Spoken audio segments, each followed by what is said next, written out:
میرپور خاص میں پولیس افسران اور جوانوں کے اعزاز میں بڑے کھانے کا اہتمام، تقریب میں آئی جی سندھ کی شرکت۔ آئی جی سندھ کی آمد پر ڈی آئی جیز میرپور خاص شہید بے نظیر آباد، ایس ایس پیز شہید بے نظیر آباد، میرپور خاص، عمرکوٹ، تھرپارکر، نوشیر و فیروز، سانگڑ اور دیگر افسران نے پرتپاک استقبال کیا۔ تقریب میں ڈپٹی کمشنر میرپور خاص سمیت دیگر صوبائی اور وفاقی سرکاری اداروں کے افسران نے بھی شرکت کی۔ بڑے کھانے سے خطاب میں آئی جی سندھ کا کہنا تھا کہ ہم نے شہید بے نظیر آباد ڈویژن کے 186 اور میرپور خاص ڈویژن کے 32 شہداء کے خون کو رائے گاہ نہیں جانے دینا۔ آپ اپنے علاقوں کے ہیروز ہیں، عوام آپ سے سیکیورٹی چاہتے ہیں۔ اللہ نے آپ کو اختیار دیا ہے، اگر آپ اپنی ذمہ داری ادا نہیں کرتے تو اس کی ذمہ داری آپ سمیت تمام بالا افسران پر عائد ہوتی ہے۔ غلام نبی میمن کا کہنا تھا کہ یہ ٹیکنالوجی کا دور ہے، جب آپ ٹیکنالوجی کو استعمال کریں گے تو پولیسنگ آسان ہوگی۔ ایک چھوٹے سے مشورے سے کراچی شہر میں 40,000 کیمرے لگائے گئے۔ دنیا نے کرائم اور دہشت گردی کو کیمروں سے روکا ہے۔ آئی جی سندھ نے کہا کہ کراچی میں سی سی ٹی وی کیمرے لگانے کا کلچر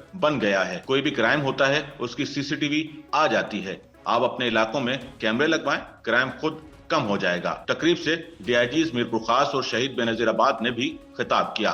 تقریب میں آئی جی سندھ غلام نبی میمن نے میرپور خاص ڈویژن کے افسران اور جوانوں میں اسناد بھی تقسیم کی۔ تقریب میں ڈی آئی جیز میرپور خاص شہید بے نظیر آباد، ایس ایس پیز شہید بے نظیر آباد، عمرکوٹ، تھرپارکر، نوشیر و فیروز، سانگڑ نے آئی جی سندھ کو یادگار پیش کی۔